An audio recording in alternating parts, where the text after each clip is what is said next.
I have such a hard time with the title of this game. It's not Kirby in the Forgotten World. That's an old Capcom game. It's not Kirby in the Lost World.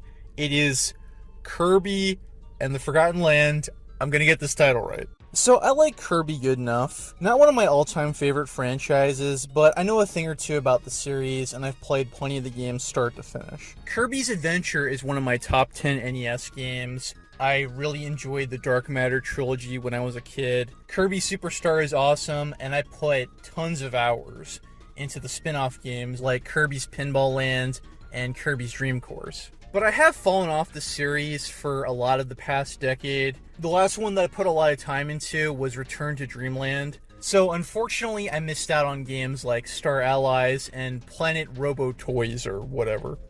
The Kirby games have generally been good, and I don't think they've had any outright duds in the main games, but Kirby games tend to run together in my mind. So when you buy a Kirby game, you kind of have an idea of what you're getting yourself into. What they stood out to do in Forgotten Land to make this game special is that this is the first true 3D Kirby game. Yes, Kirby 64 had 3D graphics, but you moved around on a 2D plane. In this game, Kirby finds himself in an abandoned urban environment where nature has reclaimed a fallen civilization, and he must battle with the new rogues, the Beast Pack. But don't worry, a lot of his classic foes like Bronto Burt, Kaboo, and Sir Kibble are there. The first thing I did when I tried out this demo is set it to the higher difficulty setting, because, I just don't know why they're offering an easy mode. This is a Kirby game. Kirby games are not difficult at all. Maybe the challenge modes are, but the main game itself, it's usually not very tough.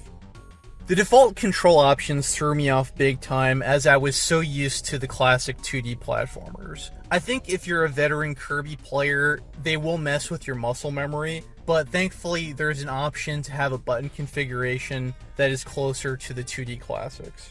Kirby's trademark abilities like battling enemies by inhaling them and spitting them out and swallowing them, crouching and sliding, the copy powers, they're all there. One way I noticed that they found a way to adapt the Kirby tropes and apply them to a 3D platforming game is that there's a bit of a ceiling for Kirby's hover jump, I guess so that you're not flapping all over the place.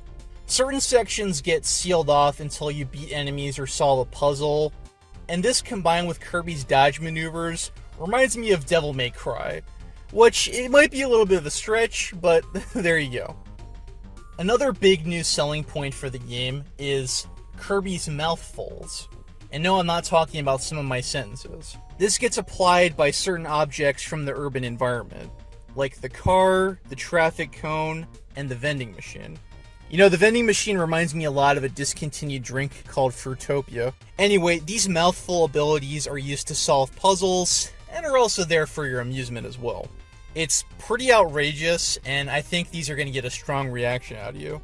Overall, combining the way they adjusted the game and Kirby's new skills, I think they found a way to have the game play at a good momentum, but also for you to experience it at your own pace.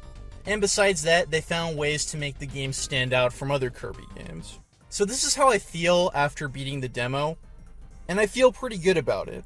It's now Friday at the time I'm working on this video, so some of you dedicated people, you might have purchased the game already, you might have beaten it. So what I would like to know is, what do you think of Kirby and the Forgotten Land? And if you plan on buying it or playing it? And besides that, what are some of your favorite Kirby games? Let us know in the comments below, and pay attention to Software Agents for future videos and streams.